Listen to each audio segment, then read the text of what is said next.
zero income for an entire year. You're literally spending your savings. Hopefully it works. This is the worst financial decision of my life.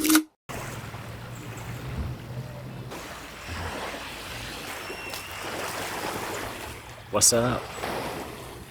I realise when I make these videos, there's some people who might be new to joining and they don't have a bloody clue what I'm doing. Long story short, I'm a medical doctor taking a 1-year mini retirement to travel the world and pursue other interests, like making this YouTube channel. So no income, only outgoings for 1 whole year. So we're currently in Guatemala. This is Lake Atitlan behind me, and we're in a small town called Panajachel. I think I'm pronouncing that correctly. And we spent the last week in El Salvador, which was amazing. We hired a little motorbike to take us to some local waterfalls. So apparently the locals put up this fence to stop tourists going to this waterfall. And the only way to get there is to pay the locals to be your guide. And they take you on the secret path. So I have to fit through this gap with barbed wire. I'm definitely going to get caught in barbed wire.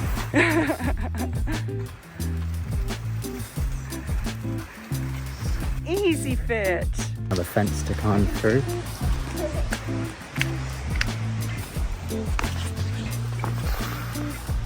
This is really treacherous. We hiked a volcano, albeit only halfway because of weather conditions. We explored the city of Santa Ana.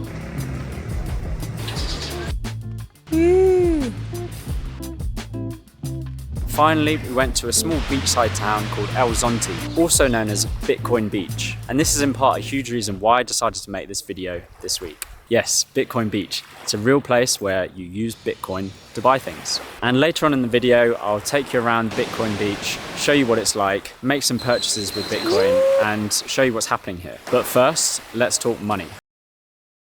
You may be curious if taking a year out is feasible to you. And I think for most people, the reason that's stopping them is the financial implications. The implications of having zero income for an entire year and only outgoings. And it is a scary thought. Having a job makes us feel safe and secure. And not having a job, of course, is a terrible financial decision. You're literally spending your savings, you're doing zero investing, you stop contributing towards your pension. And if you've got student loans like myself or any kind of debt, that interest is just accruing and it's not getting any cheaper. So yes, this is the worst financial decision of my life, but it's also the best decision I've ever made.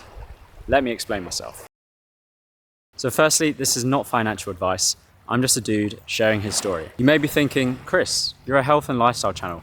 Why are you talking about money? I'm talking about money because I believe financial health is an extremely important aspect of health. If your finances aren't in order, your physical health, your mental health, your social health all goes out the window. And I also feel like I need to put a little disclaimer in my video because my videos, now they're getting more popular, are being shown to all kinds of people of all different kinds of backgrounds. And if you've come here to tell me how privileged I am, there's no denying that at all. I'm reminded of that every single day when I'm traveling in Southeast Asia or Latin America, when I see people essentially living outdoors, or when I learn that the average Salvadoran's on $15 US per day. If you're not vibing with this video, consider this.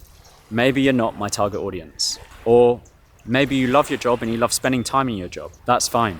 Everyone's different. But if you're like me, who's got a decent paycheck but is flipping miserable, then maybe this video is for you. And a lot of people switch off when they hear the word finance. But I think in 2024, or any year for that matter, if you are financially illiterate, you will remain trapped in this life. When it comes to money, I think you've either got two choices. One, you become a monk, go live in the mountains, renounce all your possessions. Or two, you take part in modern society and play the money game. If you don't educate yourself on money, you'll never have the freedom to enjoy life the way you want to.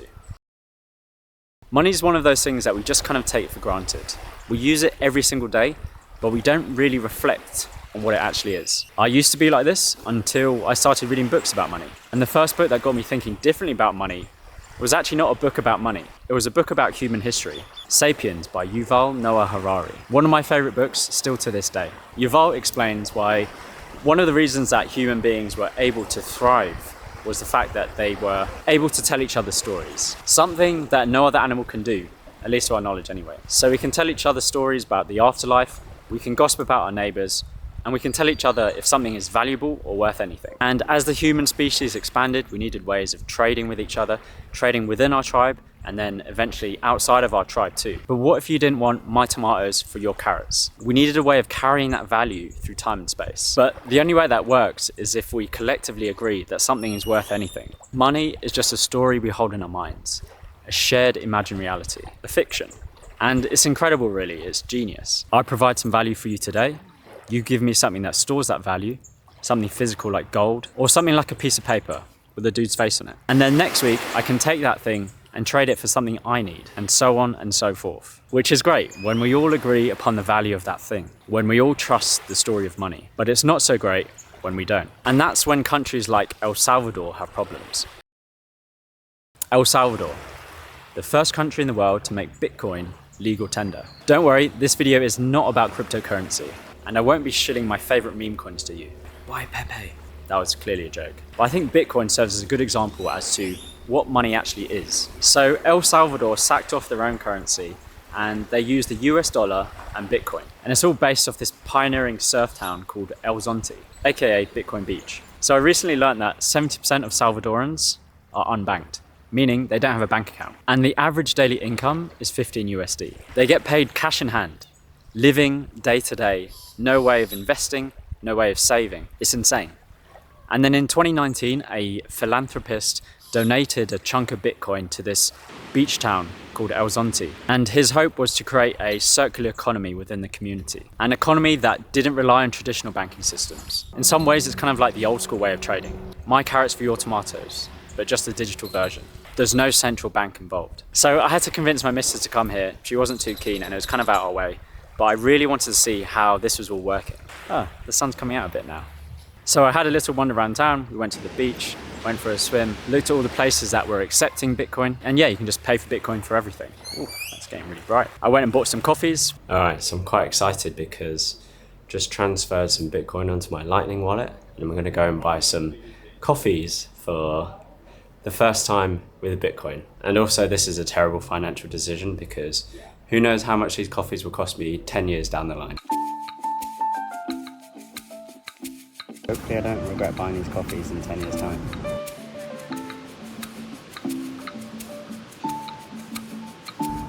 They do taste very good though.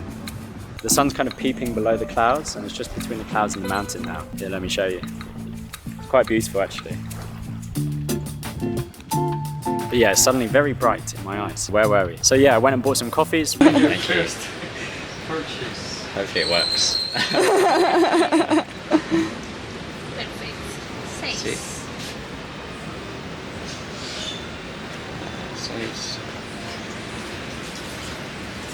That's oh, it. that was instant. See?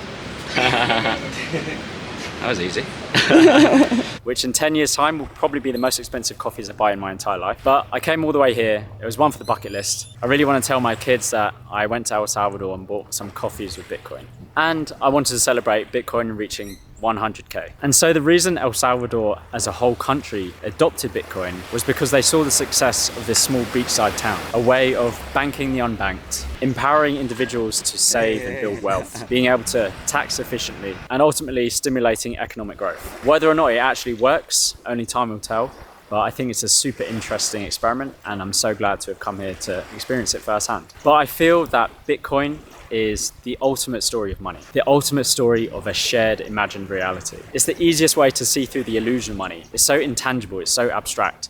It's just bits of code in cyberspace. But that doesn't make it any different to any other form of money we've ever used. It's just humans telling each other a story, deciding to give something value or not. This rock of gold, this diamond, this piece of paper. So if it's just a story, why are we so concerned with it? Why do we trade 5 days for 2 to earn it? Why do we work for 40 years to have enough of it, then retire and then enjoy our lives? Why do we trade our time for the illusion, for the story? Of course we need money to live.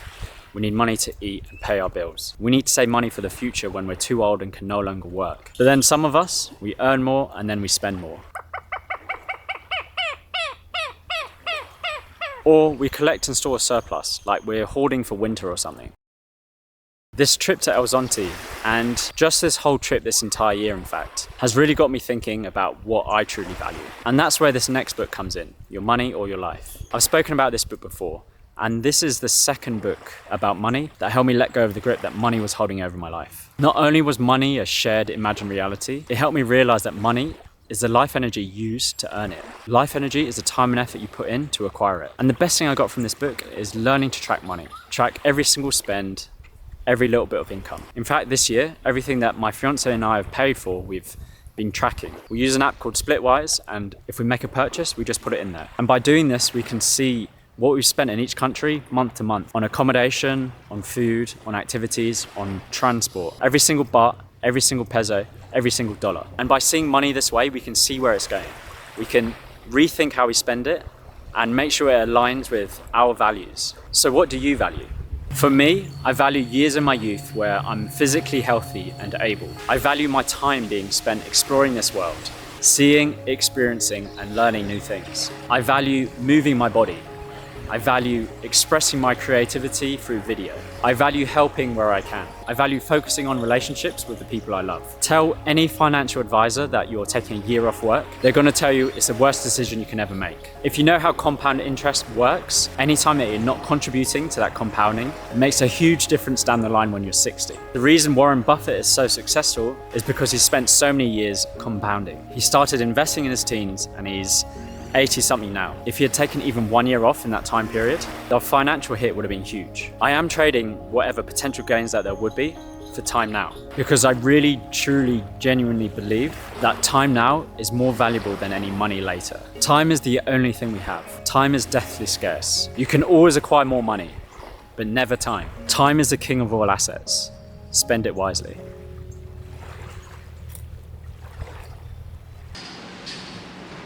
Hey.